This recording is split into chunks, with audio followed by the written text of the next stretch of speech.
Welcome to Pop and Lock. I'm Landry Ayers. And I'm Natalie Dowzicki.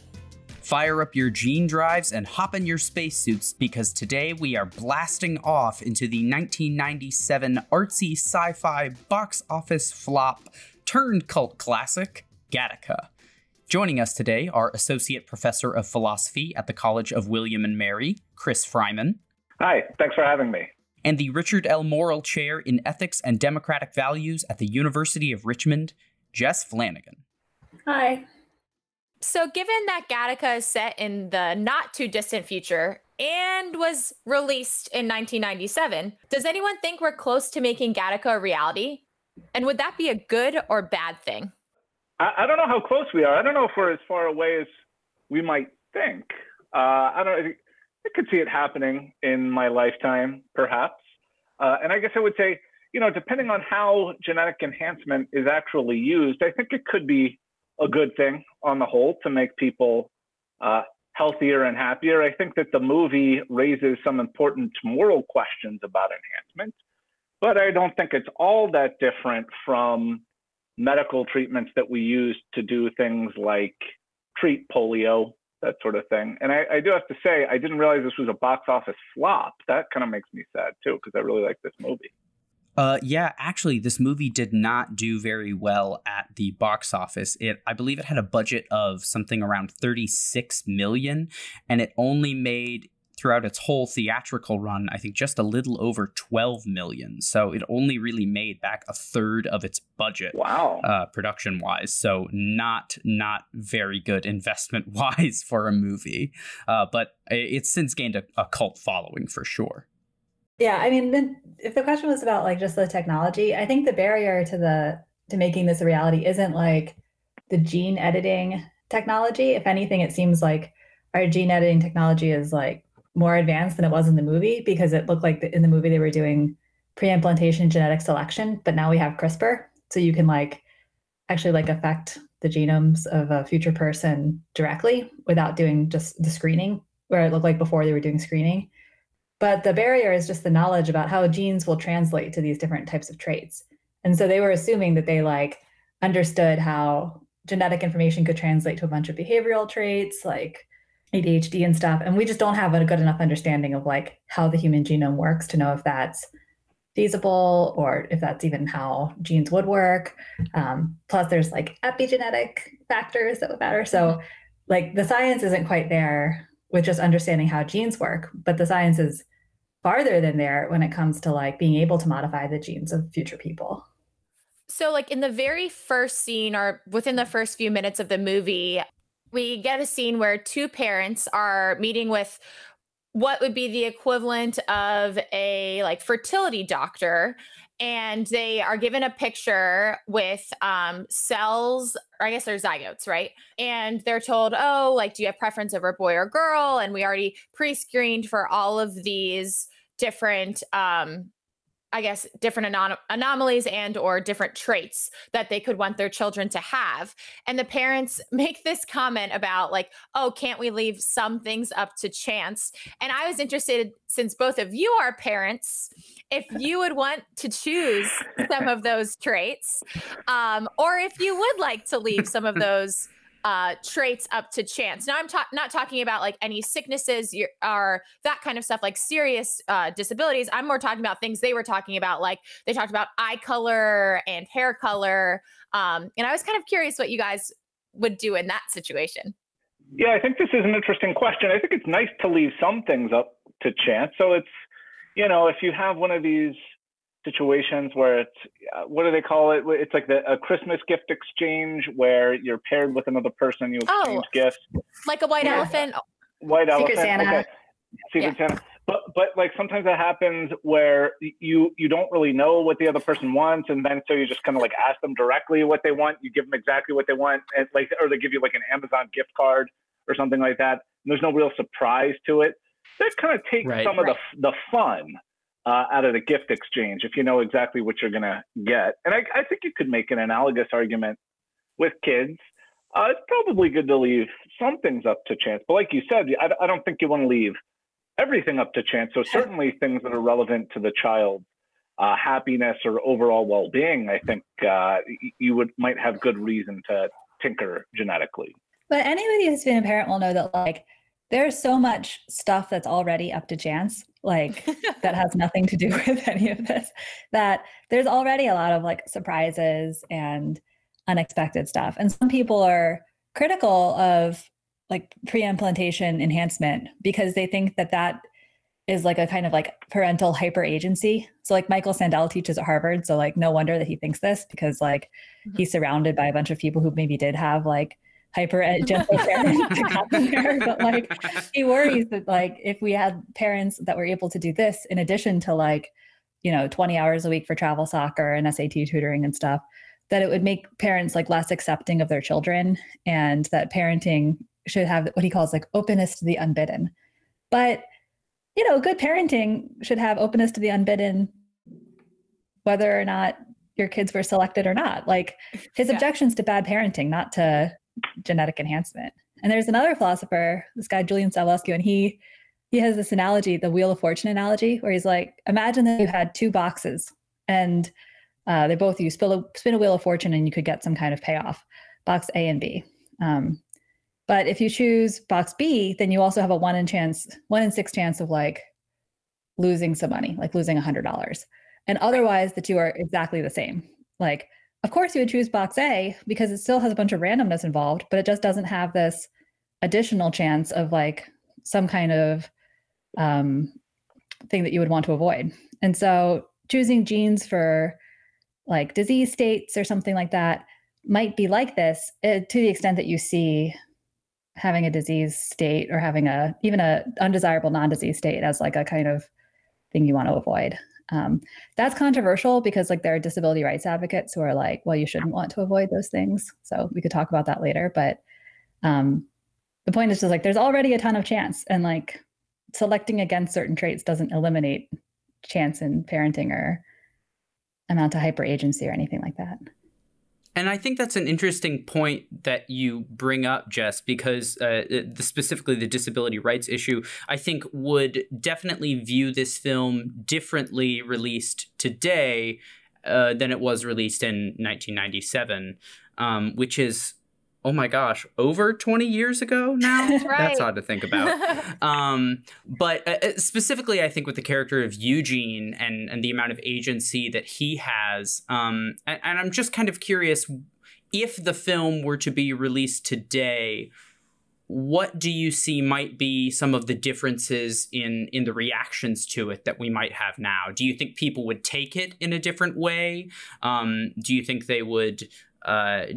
Is there other technology that seems to be more on the sort of on the forefront and is more far-fetched than what is included in the movie? Yeah, I mean, I think like our judgments always have a kind of like status quo bias. And so like this really reflects like how people perceived the status quo of like 1997. But like now things are so much further along that it would maybe be perceived as like more plausible today because they're a little bit closer to that. Right. I imagine that back in 1997, this was seen more like fantasy based than people would view it today had it come out today, especially with CRISPR wasn't around back in 1997.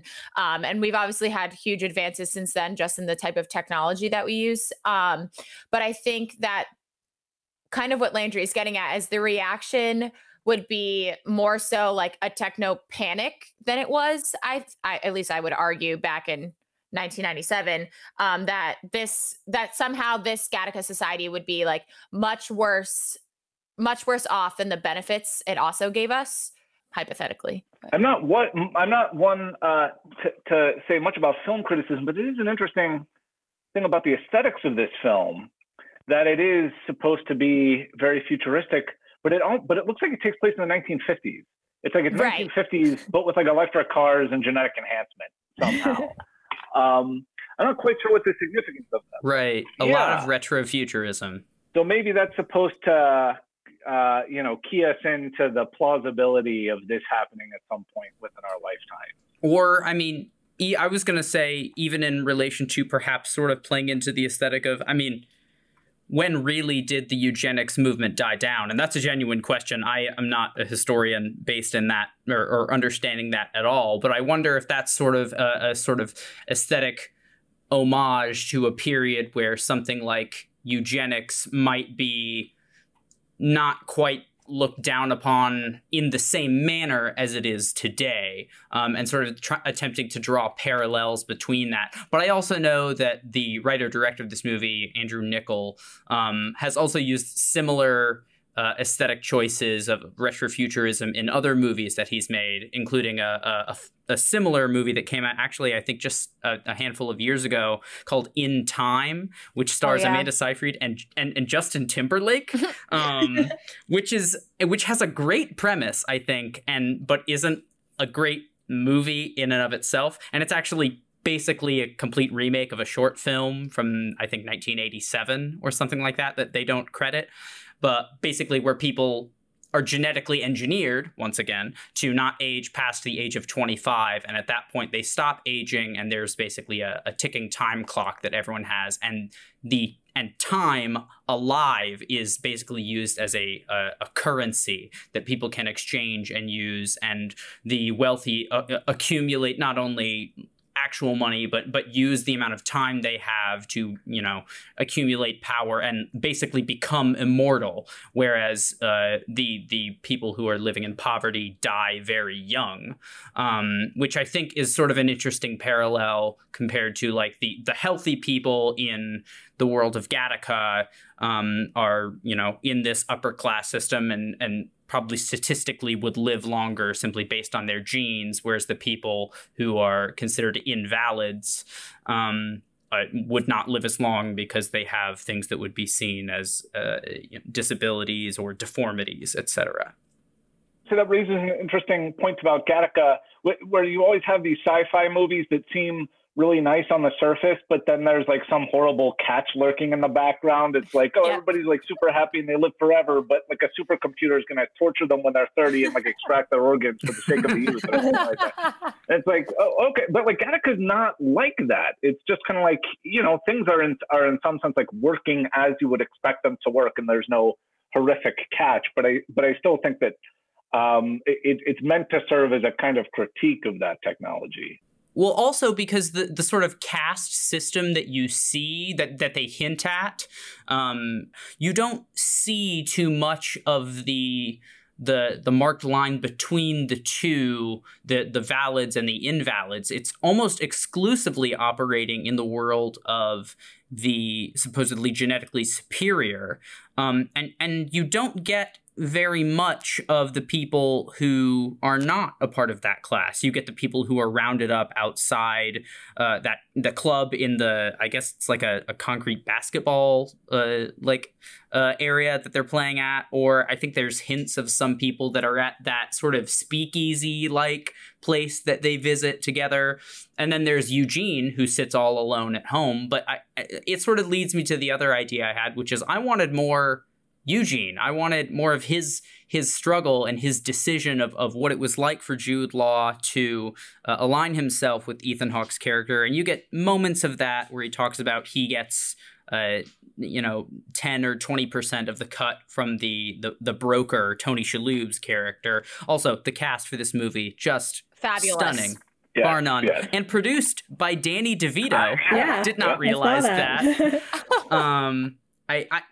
I would like to see more of both sides of the coin there. And I think that would have fleshed out the movie more for me. Well, this might seem like a really simple question, but what exactly is Gattaca? So is it a private company? I don't think we have enough information. Maybe the movie doesn't purposely makes it a bit more nuanced what exactly Gattaca is. And I saw Jess had written in her notes, like, is Gattaca like NASA? Because then then there gets into all these interesting questions about like what your employer is and isn't entitled to, because essentially the employer is taking all of your genetic information, which sounds terrible. But I was just, I don't know if anyone else saw that nuance, like in Gattaca being a private company or it being something that's like a government hybrid or government funded company, and how that presents even more questions. Yeah, I had this thought like watching it again, because maybe this is just because like political philosophy is like wrecked my brain when I watch movies. But I was like, first of all, for the broker's contract, like that would be prohibited now, I think, based on like the unconscionability doctrine, because it would be like a prohibited contract where it's like you can't extract a percentage of somebody's lifetime earnings for some type of exchange. Like, I don't think that the courts would uphold that kind of contract. And then he's like, well, yes, genetic discrimination is illegal, but like everybody does it. And then they're like citing insurance. But like if they're citing insurance, that might be because of like things like the Affordable Care Act, which like kind of reinforce our employer mandated insurance system. So like you could decouple insurance, the provision of insurance, from like where you go to daycare or where you work. And like they don't necessarily have to go together, but it sounds like there's like some kind of government regulation that has these types of insurance mandates. And like maybe if it was a public daycare, they would have had sovereign immunity, so they could have taken him. I don't know. And then, yeah, like if Gattaca is like NASA, then like that also means that like who are the villains? Say that Gattaca is like NASA, then the villains in the movie are like the police and like this state-funded research organization. I mean, people kind of, I think the surface reading of it is like, oh, this is like a cautionary tale about like unregulated access to medical technology. But like the actual like second line reading of it might be like, this is a cautionary tale about like how people respond to introductions of like new genetic technology, and that like people will use public institutions to respond to it in a really problematic way. The villain is politics or people. The villain's not like the technology itself. It's not the enhancement that's the villain. I nominate Jess to enact regulatory reform for the world of Gattaca.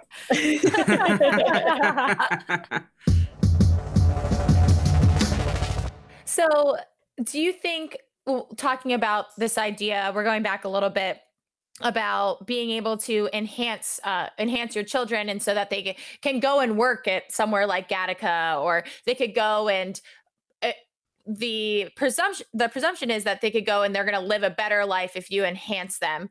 Is it so? If you kind of extract from that, is it morally permissible for parents not to enhance their children at that point? Because if everyone's enhancing their children, and you're like working backwards, if everyone's enhancing their children and then you don't enhance your children because you think like, okay, we're going to leave something up to chance, does that mean your child is like already starting further back than everyone else? And then do you like not do your duty as a parent? I mean, I'm pretty like, I kind of feel like the bar for parenting is like pretty, it doesn't require that you do the most, because you provided the necessary conditions for your kid to have like a whole lifetime worth living. And so I don't think that parents have a duty to like maximize the expected welfare in their child's life. There are these cases in bioethics of people who select in favor of certain disabled traits. So they'll select in favor of deafness, for example. And I don't think that they do anything wrong to deliberately decide to have a child that's deaf. The thing that people do to deaf people that's wrong is that they uphold a discriminatory set of institutions that like require like an oralist culture, or that like exclude deaf people from being able to participate in things by like not providing closed captioning and stuff. But like, it's not wrong to create a child who's deaf. It's wrong to be mean to people who are deaf. That's the thing that's wrong. Right. Jess, do you mind if I follow up with a question as somebody who's probably more sympathetic to welfare maximization than you are? That's definitely true. Okay. So let's table the discussion of which particular traits are welfare maximizing. Let's just assume that we know what they are. And suppose you have a choice. So you say, okay, I can send my kids to one of two schools. They're identical in all respects, except the second school will increase their welfare relative to the first school. Doesn't it seem like you should send them to the second school? There's a difference between like what you like have most reason to do versus like what's permissible. But like, it's definitely permissible for you to send them to the less welfare maximizing school. So if you're like, yeah, but like the less happy school takes 5 minutes off my commute, it's not a big deal. But like, that's fine. Cause like, you know, your kid's going to have a life worth living. And I think that like one thing that makes people like stress out even like just today about parenting and having more kids and stuff is that we do expect parents to just like do all that it takes and like hyper maximizing for their kids' well-being and stuff. But I think that, as long as they have lives that are worth living and that are good lives and, their parents love them and stuff, you don't have to be a maximizer when it comes to parenting. And I don't think that, Vincent's parents in the movie did wrong by him by creating him without enhancements. I think that the social institutions have excluded him from employment. And also, like, we should talk about how the economy works in this society, but like those are the people who did him wrong, not his parents that created him. His parents did him a favor. Like, he should be grateful to his parents. Let me follow up though with a question then about Vincent. So suppose Vincent is born and they get that readout that says his life expectancy is 30 years because he has a heart problem. But it's still presumably a life worth living. And suppose the doctor says, well, here's a very simple pill you can give baby Vincent. Well, maybe you don't want to give a baby a pill, but like here's a very simple injection you can give baby Vincent that will fix his heart problem and extend his life to 60 years. It seems to me like you at least have a defeasible obligation to do that if you're Vincent's parents, don't you? I think they definitely have reasons to do it because you have moral reasons to like create more welfare if you can, or more life expectancy if you can. But I don't know that they're like required to do it or that they'd be blameworthy for not doing it. But that's a little bit different from like creating Vincent in the first place because like he didn't exist before. So like benefiting an existing person is different than creating a new person to get a certain group of benefits. Right. I agree. This makes me think, Jess, that you brought up specifically that the issues in dealing with people, like, for instance, people who are deaf, most of the issues deal with the way that people and institutions treat them, not in the inherent status of that person. So are his parents more or less defensible because of what they then chose to do for their second son, and not necessarily in the fact that they genetically enhanced him prior to birth, but that they treated him differently? Or was it just that they were trying to warn Ethan Hawke's character about how hard his place in the world was going to be? Like his dad said, like, the only way you're going to get in there is by cleaning the bathrooms, or what he said. Is there a line between those two that makes them more or less defensible, do you think? Yeah, I mean, in my view, like the thing that was not good parenting was like having this kind of approach to their children where they approach their children as like a bundle of traits rather than as people. It's kind of like approaching their children instrumentally. And I don't think that that's like a good way to treat anybody, much less your own children. But creating the children as they did, I don't think there's anything necessarily wrong with either choice. This conversation kind of goes well into how this movie like handles discrimination. So I saw that Chris had wrote something about Genoism and like wrongful discrimination in terms of like who is like held back from certain jobs just because now we have all these enhanced people that should be better at jobs than others and won't necessarily give even the chance to someone like Vincent. Now, do we think this is like wrongful discrimination? I think I saw that Chris wrote down an interesting analogy to the NFL, and I kind of wanted him to kind of tease that out for us. Yeah, I know. I always think in terms of analogies to sports. Jess thinks about like regulatory reform. I think about the NFL. That's how my mind works.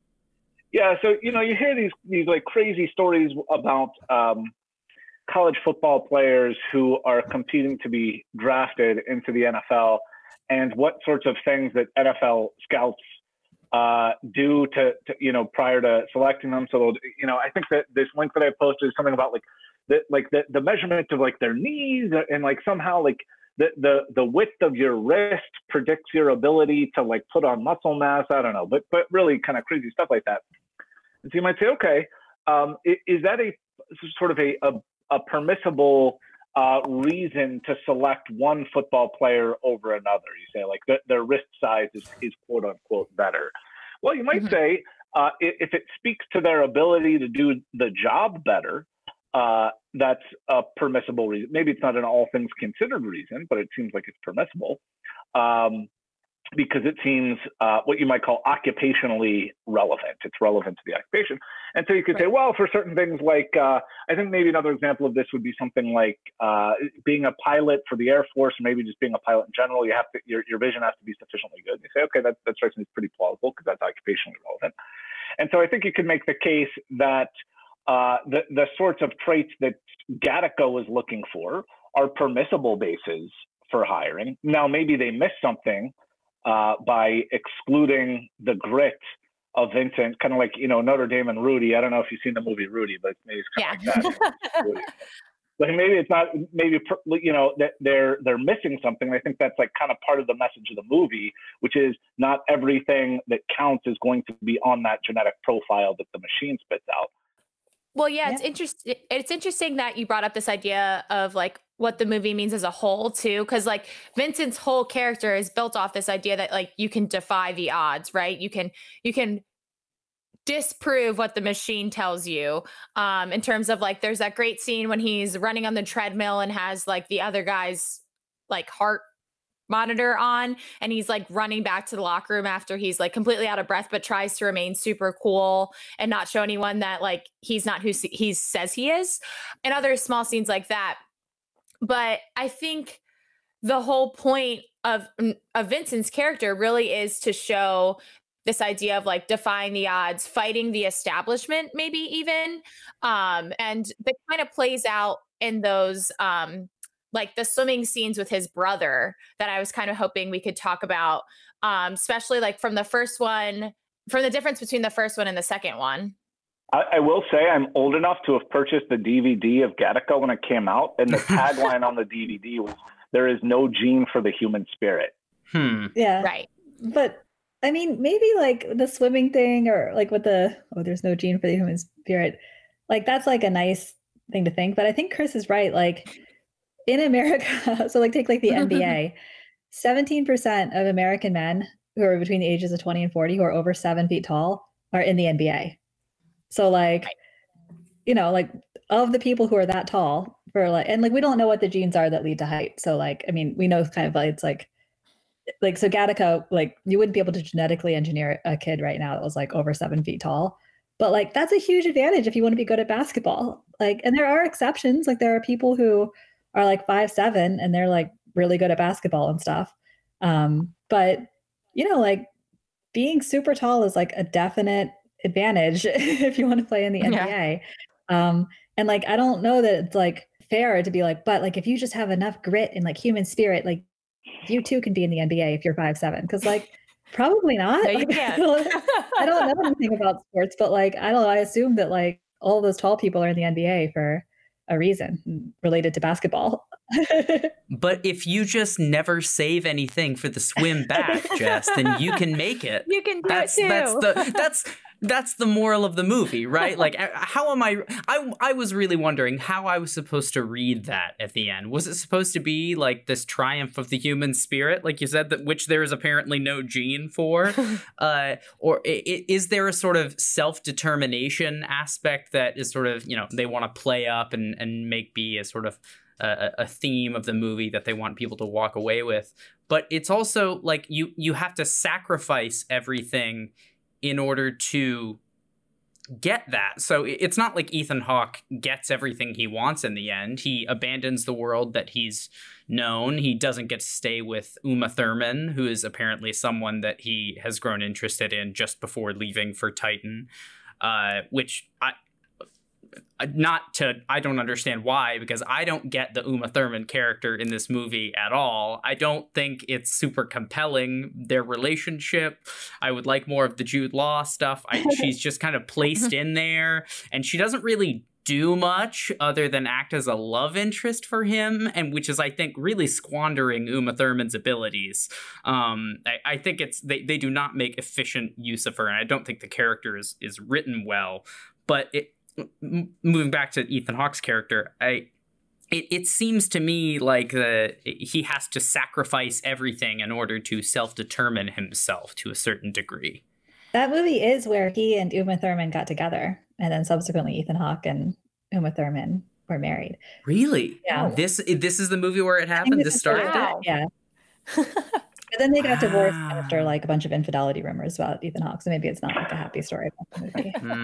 See, Chris has 4. And then she made Kill Bill, and it was all about that.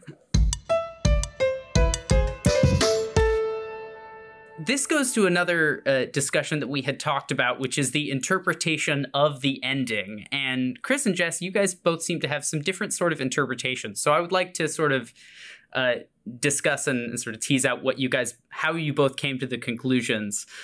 So at the end of the movie, Ethan Hawke's character has, spoiler alert, 23 years later.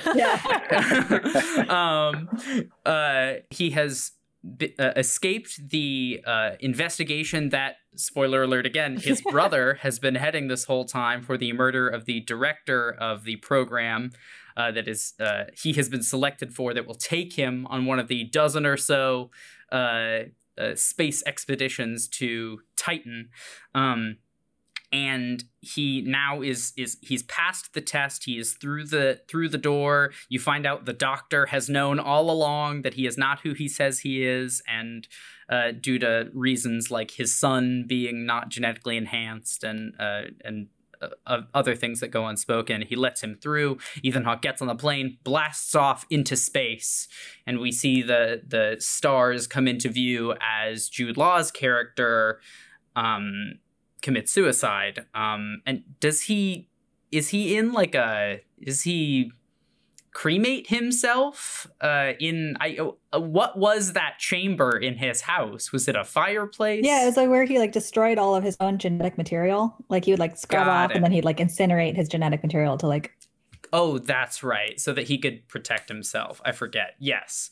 Why did you, so if you could each explain how you came to interpret the ending the way you did and why. So I don't know that it's like 100%, but I took it that in the ending, it's supposed to be ambiguous whether or not Ethan Hawke's character, Vincent, is going to die in space. Because it's cut in a way where it's like interspersed with Jude Law killing himself, and there's like a parallel between them. And then there's that whole thing of like, I won't need the samples when I get back, or like that's not necessary. And then like also the stuff of like, I never saved anything for the way back. And so like he knows that his heart condition's overdue. He didn't save anything for the way back. Like, I think he's going to die in space. And if that's the case, then that's like a really like kind of subversive thing to put in a movie that's like the top line interpretation of the movie is that it's a warning about genetic enhancement. But then like at the very end, it like sows these seeds of doubt where it's like, but wait a minute, like, is that guy going to die on Saturn? Like the moon of Saturn? Because if so, then like that seems like it would have been relevant to the mission, and like this other guy killed for the mission. Like it was a very important mission, and then like Ethan Hawke gets up there and like his heart doesn't work or something. And so I thought it was like left ambiguous whether or not he dies in space, because he's like not leaving anything for the way back, and then it makes you question the overt message of the movie. But maybe I'm like reading too much into it. So I love the end. I love the scene with the doctor at the end. That's just, it makes me verklempt every time I watch it. I really do. And also with the thing with the Jude Law suicide. So it just occurred to me, so you're saying like Ethan Hawke is like clipping his fingernails in an incinerator. And so if he like bumps the wrong button with his elbow while he's grooming himself in the movie, like that's not like, yeah, they need better OSHA regulations or something, I think. Yeah, so I sort of interpret it as like pretty. So I confess I've watched this movie a bunch of times, and I never thought that Vincent was going into space with the thinking that he would die there. So I think he recognizes that that's a real possibility. But I didn't. But I spoke with other people, and I think I'm in the minority opinion here. I think a lot of people think that he basically did say, "Look, I'm going up there," and like you said, Jess, he doesn't save anything for the swim back. And so he's not anticipating coming home from Titan. I think that's plausible, but I think it's ambiguous. And so there's the comment too where he says to Jude Law, after Jude Law does all the, packs the blood and urine for him for the next year, he goes, oh, that's not necessary. I always interpreted that as just, he's being common courtesy or something like that. I think it was him, but maybe I'm just a starry-eyed optimist. Well, I see what you mean, because I also interpreted it at the one point as his entire goal for so long was to get into space and to go to Titan, and maybe by the time he comes back and is no longer on there, he's accomplished all that he wants to, and at that point whatever happens, and he won't need that because he is sort of given up on the need for Jude Law's DNA, perhaps. And I think there's also there's something where Vincent sort of suggests that he's come to terms with the fact that he will get found out or something like that at some point. Like it might, so it's probably I don't know what the plans are once they're up there, but it might be harder for him to deceive people without the help of everything he has at home too. Well, presumably they're not doing like a bunch of like genetic testing while in space, because like why will they? Because like they know that nobody's going to come in, or like so they might hear him huff and puff though. I don't know. Yeah, that was like I'm not sure. Oh my gosh, how awkward will that be? Like he's like on his way to the moon of Saturn and he's like having an asthma attack or something, and he's like, oh guys, while we're here I brought crosswords along and also I have something to tell you. Well, kind of something we haven't touched on yet, but there's this tension throughout the movie that I think the movie has a larger message about as well, is this idea of perfection. So the movie is suggesting that like the more perfect or the closer to perfection you can either make your child to grow up and live the longest life possible, or they can have this crazy IQ, perfect vision, all that kind of stuff, is perfection leads to happiness, or like perfection maximizes happiness. And I don't necessarily believe that, but I was wondering if anyone else saw that tension and kind of what the role perfection plays throughout the movie, or like perceived perfection. Yeah, well, it's definitely supposed to kind of play into that like idea that it's a mistake to strive for perfection. And like when Michael Sandel, that anti-genetic enhancement guy I was talking about earlier, when he made his case against genetic enhancement of embryos, like pre-implantation enhancement, he called it, as an article in The Atlantic, called "The Case Against Perfection." And then also Ethan Hawke's character says that like his brother suffered under the burden of perfection. And so there is this kind of like theme of like parents are like screwing up their kids by like trying to demand perfection because they think that that's like a return on their investment in like genetic enhancement or something. And so maybe like giving more of these possibilities, the thought is that that's just like corrupting to the parent-child relationship. But then that's just two separate questions. Like one question is like, should we have things that make people, have access to genetic technology? And then how should we respond to it? And like the problem with perfectionism is about people's response to it. It's not a problem with the genetic enhancement itself, right? Right. Like the burden of perfection doesn't come from being genetically enhanced. It comes from people treating you differently.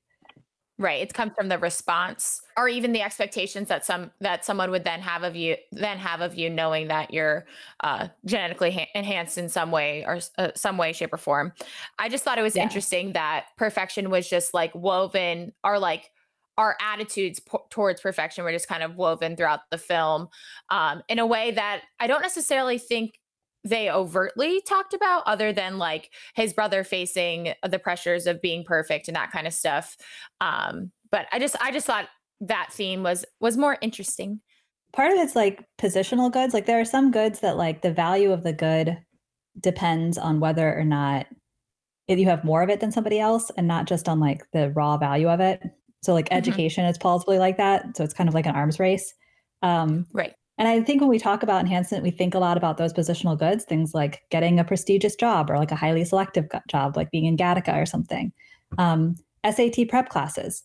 Like if nobody took SAT prep classes, if nobody went to private schools, then in some ways, like it would like level the playing field in some sense. And so like whenever we think about like hyper parenting or like the quest for perfection, it's often these positional goods.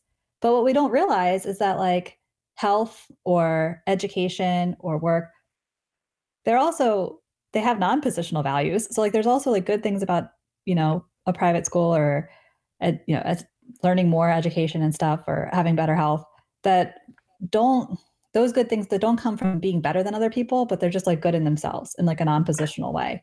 But like I think people get hung up on the egalitarian aspect of it.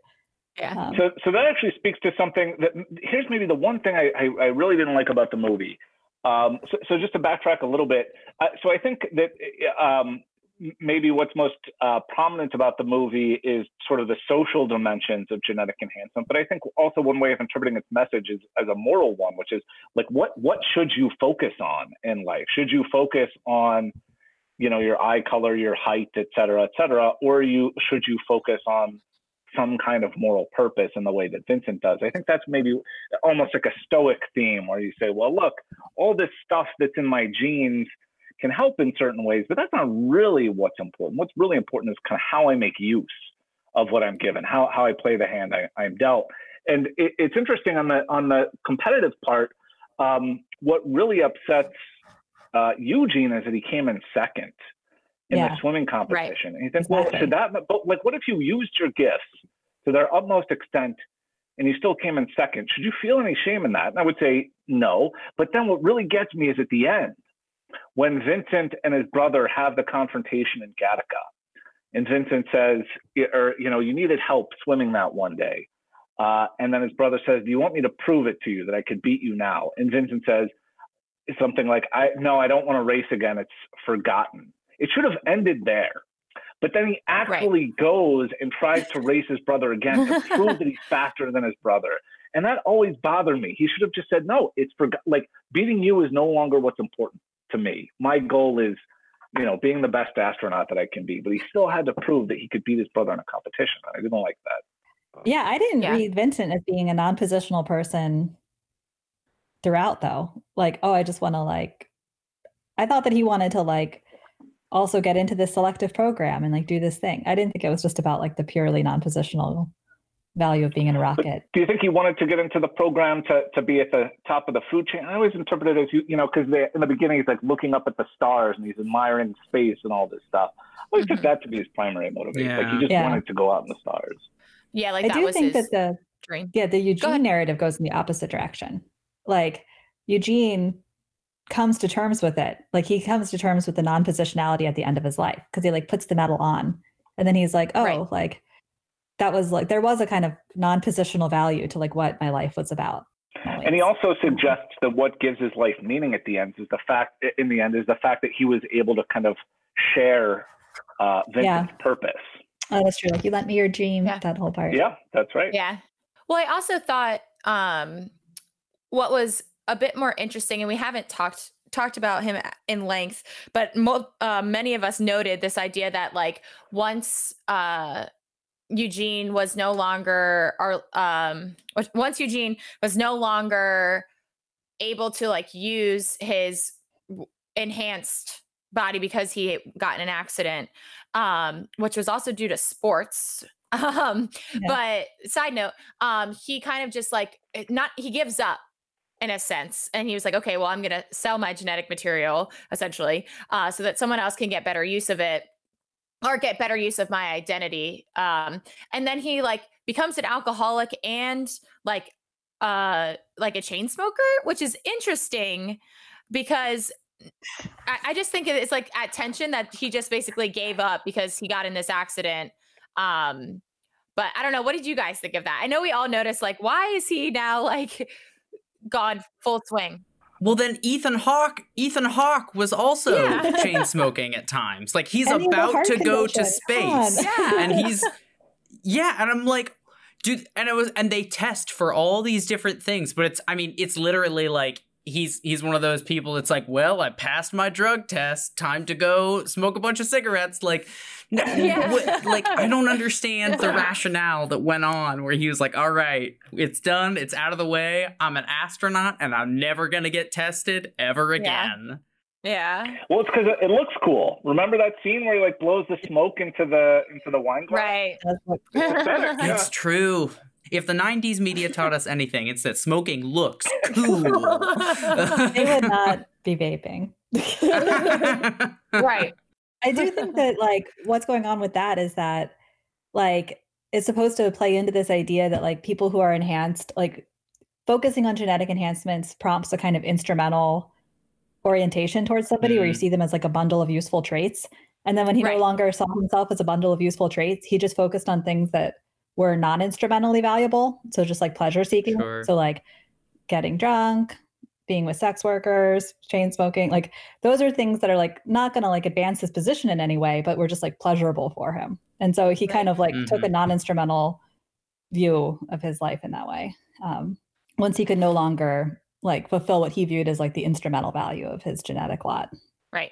So it makes sense for him. I don't know why Vincent's smoking. I thought that too, because I was like, you're about to go in space and you have a heart condition. Maybe lay off the vodka and cigarettes. He's under a lot of pressure. He's going to blow off some steam. He's got to relax. Right. Can we talk about the economy and like what's going on in the economy of the society? Sure. Well, also so my biggest question was like, how many space missions is Gattaca running? Because like the whole, like, what was it, like 12 rockets or something? Like 12 a month or something. Right? A day. Yeah. And I was like trying to think in my head, I was like, man, this is like millions upon billions of dollars. They're just like shooting up into space. Remember, it's a not too distant future. This is Space Force. Right. This is what's going to happen. Right. You're right. And then like the other thing that I was thinking about throughout the movie is that if we got to a point in Gattaca that we were living in a world with Gattaca and people were genetically enhancing their children, I imagine that it at least would start off as something that was not accessible to lower or middle class families. It would only be something that was accessible to people that would pay for the purpose of this, which is interesting because I do not think that, though it's not explicitly said, it did not seem like Vincent's parents were necessarily well off. But I don't know. How did you guys interpret the economy of Gattaca? Yeah, two things. So like the first is presumably like if it's an economy that's like rich enough to be sending all these rockets up into space, they could also have like disability basic income or like a basic income for people who are unenhanced and like lack access to employment. And they could probably like invent some robots that would like clean the office buildings for them instead of having like this kind of permanent underclass that's like doing the office work. And so this is like yet another like case about like automation. And then, you know, if someone gets injured and they break their back and they can't work, like they could get a basic income. They wouldn't have to like sell their genetic material. So I am like wondering, and like how does the economy work such that society is not rich enough to include any kind of like support system, but they are rich enough to like send a bunch of rockets into space? It doesn't make any sense. Alan Buchanan's like a philosopher that writes about like what would happen if we had like post-humans that were like really enhanced and like way genetically advantaged relative to unenhanced people. And he says like, in order for institutions to be justifiable, people who are really disadvantaged by a system that like cedes a lot of socioeconomic power and political power to the enhanced, then the enhanced people would have a moral obligation to kind of like cut everybody else in on the benefits of the enhanced society, like the society that was run by enhanced people. And so I don't know if I like think that that's the reason, but I do think that it's kind of just like a kind of unstable system to have this extremely wealthy society that like nevertheless doesn't like kind of provide any sort of compensation or assistance or anything to unenhanced people, but actually like engages in active discrimination of them. And then the second thought about the economy is just like, it does seem like, you know, it's broadly egalitarian in terms of access, but even if you were worried about like inegalitarian access to enhancements, that's true of any kind of healthcare innovation. Like, you know, in the beginning, drugs are really expensive and then they like go generic or the technology gets cheaper, the price goes down, and then everybody can share in the benefits. So sometimes people like object to enhancement because they worry it'll heighten economic inequality. But you know, you could subsidize it or generally just wait until the technology gets cheaper and then everybody can share in it. That's not a reason to block emerging technologies early on. Like computers, like if there was a requirement that computers were affordable to all families back in like 1989, like we would never have computers. But now like you can get a computer for like $150 and it's like, so. And I think there's also a question of what kind of comparison is the morally important one. So the movie focuses on the comparison between Vincent and people like Eugene and his brother. But you might think that the relevant comparison is not Eugene versus Vincent, but say Vincent versus what Vincent would be like or what his life would be like in a world without enhancement. So you might say like today, I'm a lot worse off than Jeff Bezos, but I'm a lot better off for being in a world with all of these positive externalities, so that, food and shelter and transportation and medical technology is really abundant. So it's better to be middle class or even relatively poor in 2020 than in 1920, in part because of things like technological advancements. And so I think it's plausible that like if you had maybe a more accurate depiction of what an enhanced world would be like, that Vincent, as he is, would be better off in the enhanced world than in the unenhanced world. So like similar to these points, we say like, look, Gattaca is launching 12 rockets a day. Surely they're going to have like cheap tickets for space tourism or something like that. Yeah, like, go to the moon. Right. Really, the stars, like it'll cost them, $15 to go to Mars or something like that. And you say that's not as good as being a commander at Gattaca or whatever his title was going to be, but it's better than he would be if he wasn't in this world of, technological advancement and genetic enhancement and things like that. Because it's weird, like he can't even get LASIK. Tony Shalhoub is like, no, we can't give you this surgery because it'll give you scars or something like that. You say, I think in that world, he would probably have far more opportunity as a result of living in a society with all of these super smart people who are generating all these positive externalities. That's another thing. It seems like the smart people or the enhanced people, they should be generating more positive externalities, because like if you were doing enhancement, and some of the enhancements they mentioned, like tendencies to like violent aggression, I think was one of them or something, like are moral enhancements. Like, so like, why wouldn't you enhance people to make them more ethical? So you could give people like enhanced cooperative abilities, enhanced empathy, enhanced generosity. But it seems like all of the people who are enhanced are like total assholes to other people. And it's just like, why would you think that enhancing people would make them morally, like still be really morally problematic and like an egalitarian when, why not enhance for more cooperation and empathy? Well, why wouldn't they enhance then to make everyone moral saints? Because then you wouldn't have any issues. I mean, there is a question about whether or not it's desirable to have moral saints, or if there's like other good stuff that you might want to have, like, I don't know, interior designing or architecture or something. But, but like, yeah, you could make them, if not moral saints, like morally better. But it seems like the enhanced people are like really morally bad. Like they look upon the unenhanced with contempt, which does not seem like it would be compatible with having enhanced empathy or cooperation or anything like that. Yeah, we could bump up empathy by like at least 20% in that movie. Yeah. At least. Everything's negotiable except for the fact that like people are going to be self-interested and mean to people. And then it's like, that's the thing that like we can't find a way around that in some way. But we know the genetic basis for literally everything else, which is just like. Well, and Jess, I know this is something that you talk about, the reversal test, but on the point of the positive externalities, you could say, well, ask ourselves if we would prefer to live in a world in which, say, every Nobel Prize winner was disenhanced. I don't know if that's the word. Would we be better or worse off for living in that world? It seems like we would be worse off living in that world, because we say, look, there are all these positive externalities that come about from these really exceptional people.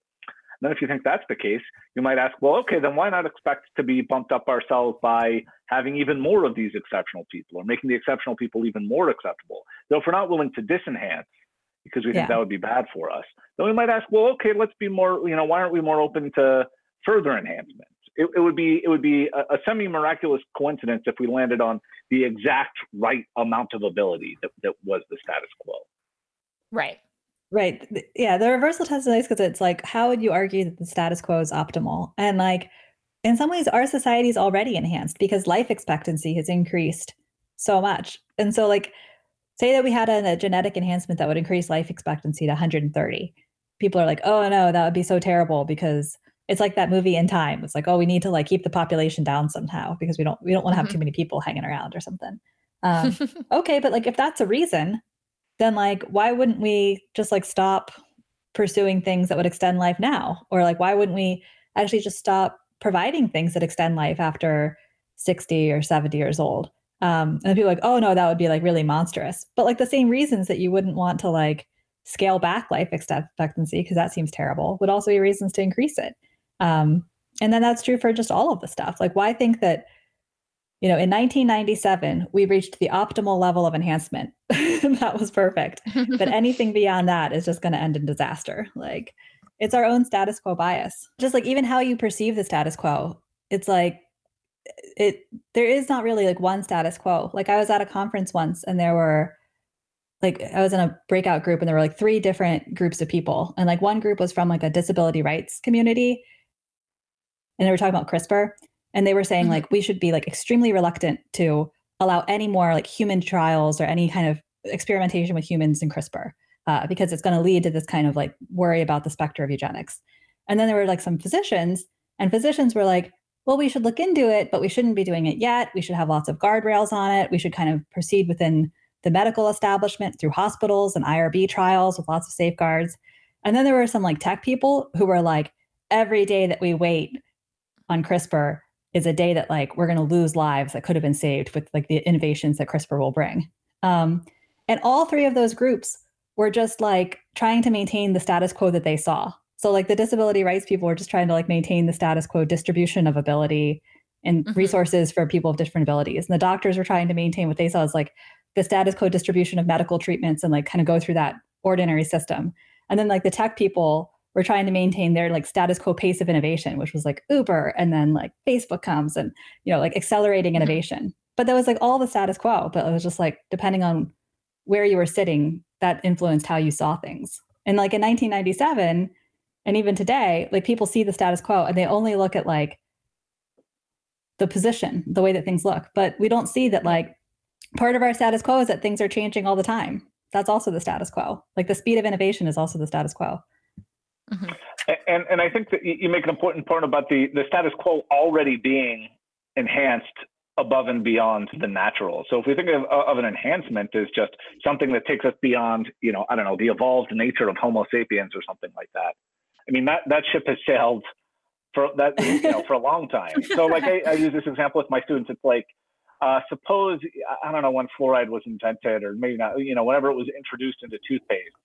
Like, would you object to brushing your teeth with fluoride because it gives you an enhanced resistance to cavities? It's like, that doesn't strike me as like a very compelling objection to fluoride use. And now in fact, why do you want to play God, Freiman? Right, exactly. Dentists are playing God with our children's teeth. I've been saying it for a long time.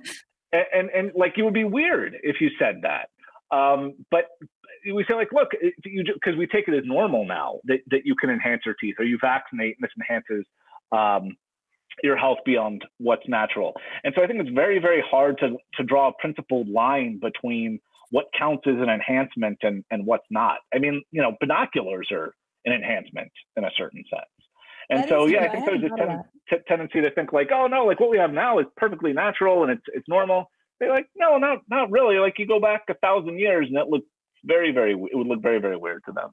This movie does have some like strong, like anti-vax, anti-GMO energy, right? Oh, for sure.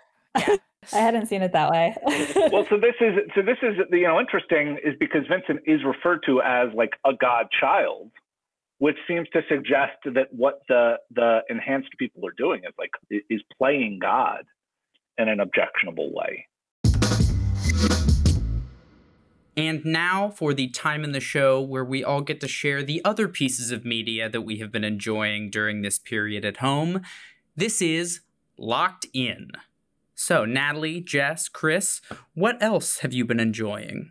So what have I been reading lately? I read Zena Hitz's book, Lost in Thoughts, which is kind of like a pop philosophy type book. That was like pretty fun. I liked that. It has like lots of good stories. And I've been listening to Phoebe Bridgers, has a new album out. Yeah, very good. It's very good. Mhm. And the Mountain Goats have a new album that recently came out that he just kind of like recorded in his house.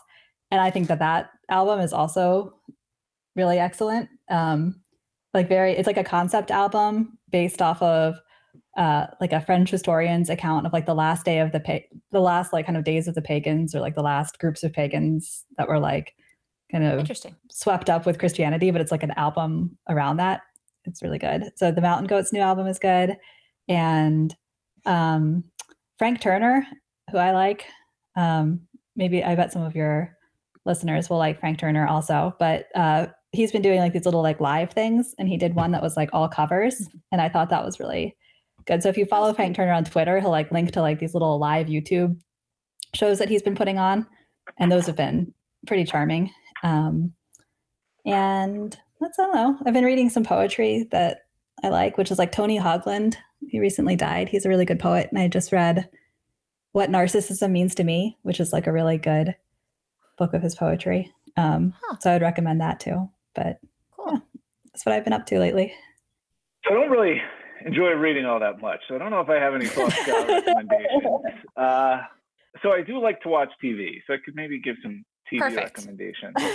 So here's one. I have to preface this by saying, so my wife recommended this to me, and her pet peeve is when she makes a recommendation and I resist the recommendation thinking that I won't like it. And eventually I relent and I love it. And this is one of those cases. So she kept pushing the show on me, telling me I would love it. And finally I gave in, and I do love it.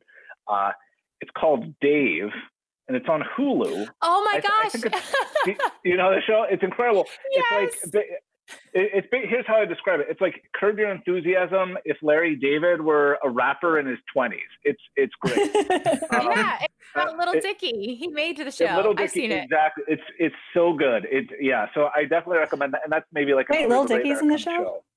Yeah, so Little Dicky's the main character. Oh my gosh, Richmond. And he's the executive producer. And he also graduated from the University of Richmond. Yeah, University of Richmond. Oh, I didn't know that. Yeah. Yeah. Probably the famous Richmond grad, Little Dicky right there. Yeah. You should be proud. He's great. I can't tell if he, so it's hard to tell exactly how much of the show reflects reality, because in the show he seems very confident that he is in fact a talented rapper, and my wife claims that in reality he also thinks he's a talented rapper. Like, it's not tongue-in-cheek. I don't know, Natalie, if you've seen the show, what do you think? Do you think he really believes he's a good rapper? I mean, maybe he is. I don't know. So like Little Dicky's whole vibe is this, like, that he's a good rapper but doesn't fit in with like the stereotypical rapper, like the stereotype of good rappers. And he, like, I believe, because he's an executive producer on the show too, I believe at least the first season is supposed to reflect like what actually happened in his life. Like, the woman that's his girlfriend in the first few episodes was his actual girlfriend, or / still is. They may have gotten back together. Okay. I don't know. But these were real instances and like scenarios that happened in his life, because I went down this rabbit hole of researching how accurate the show was. But yeah, no, I also thought the show was really good. And it's lighthearted in a sense, but also like kind of obnoxious. But that's yeah, cool vibe, I enjoyed it. Yeah, exactly. Yeah, it's definitely, that's exactly right. And I really enjoyed it. Yeah, and I don't, another show, this is like old, well, kind of old, and I mention it because it's maybe like it's kind of under the radar, and it's not usually so like I don't really like absurdist humor. I don't like Monty Python. I don't know. Like, this is sacrilege to some people, but I don't think it's funny. Like, I don't know. Like, I never know why The Knights Who Said Me was funny. Like, I don't know if I've even chortled it, Monty Python. The show that I love that's like absurdist humor is the Eric Andre show, which I think is also rerunning. Yeah. That's so funny. It's hilarious. So I recommend that. I don't know. My musical tastes are so juvenile. I don't know if it's even worth giving recommendations. It's always worth it. I don't normally give music recommendations. It's always worth it. This is this is your chance. Convince our audience. Well, okay. So I'm like trapped in like my high school years in terms of my musical taste. Like, I really love heavy metal. I've never stopped. I've really been getting into the whole, what's the word, discography, I think is the term, of this metalcore band, Every Time I Die, and they're old favorites. So if you like metal, you probably already know who they are.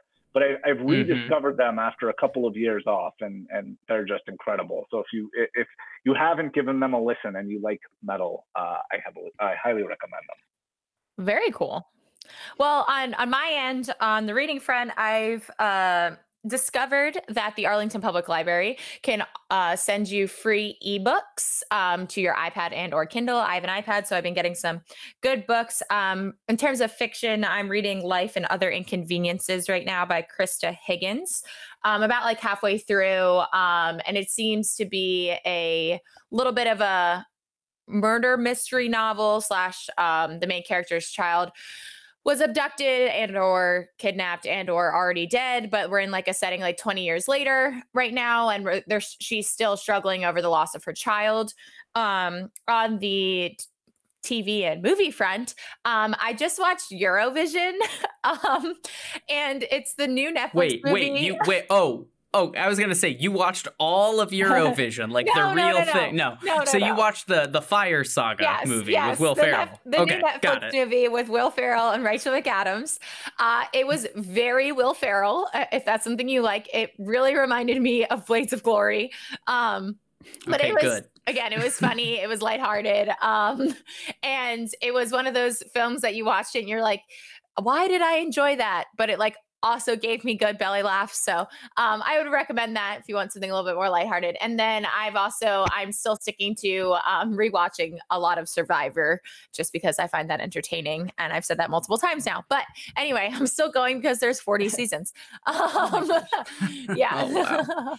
Landry? I have a few recommendations. I recently found an essay that I had read several years ago when I was towards the end of graduate school that I was looking at longform.org, which is they collect long form journalism and writing online and sort of publish best of lists.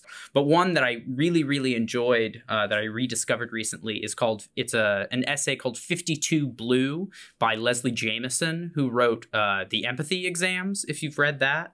And it's about the people that are fascinated with and sort of enamored by the whale that goes by the name 52 Blue. It's a whale that sings its whale song at 52 hertz, which is like totally different than any other whale of its species, and it has a hard time finding other whales and sort of swims through the ocean on its own and is sort of like a lonely animal compared to the others that sort of swim in packs together. And it's more about the people that are kind of enamored with this whale and use it as a metaphor for like loneliness or depression or something. It's just really, really great and very well written. It's fascinating. It's called 52 Blue.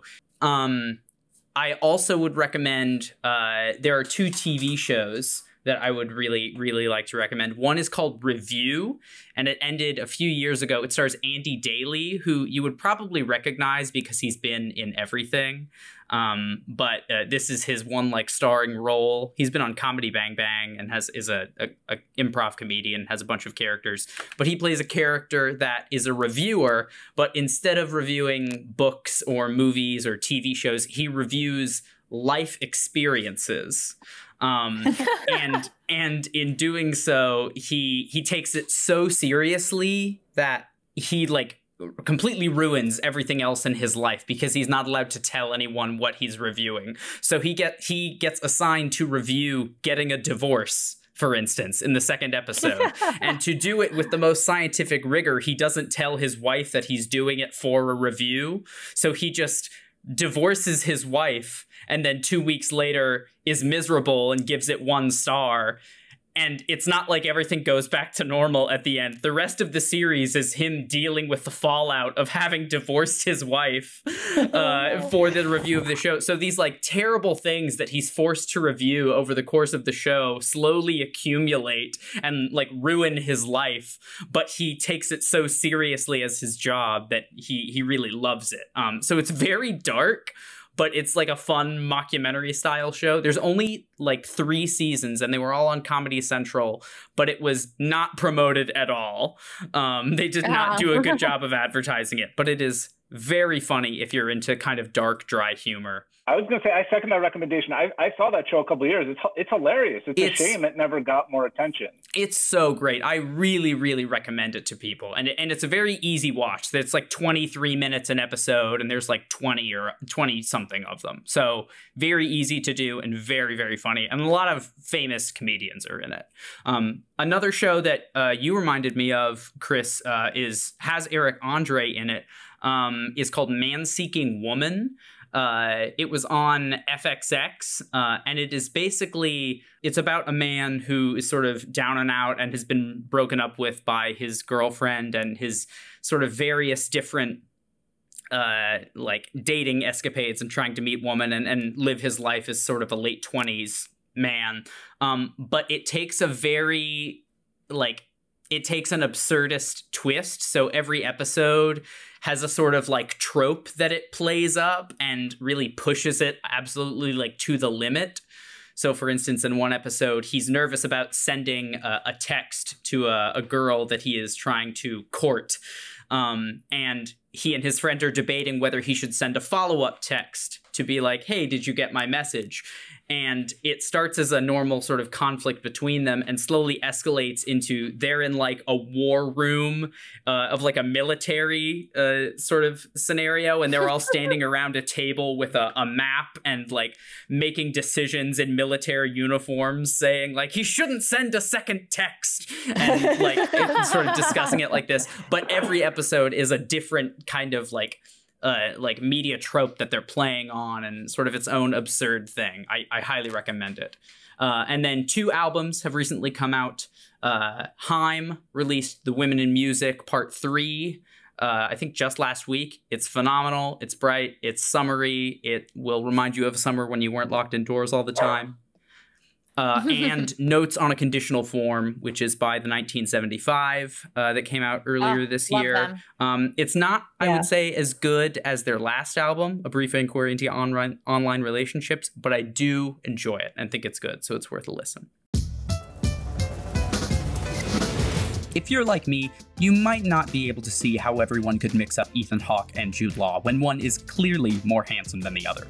Or you didn't know that Andrew Niccol is also responsible for motion picture masterpieces like The Truman Show, The Terminal, and Stephenie Meyer's The Host.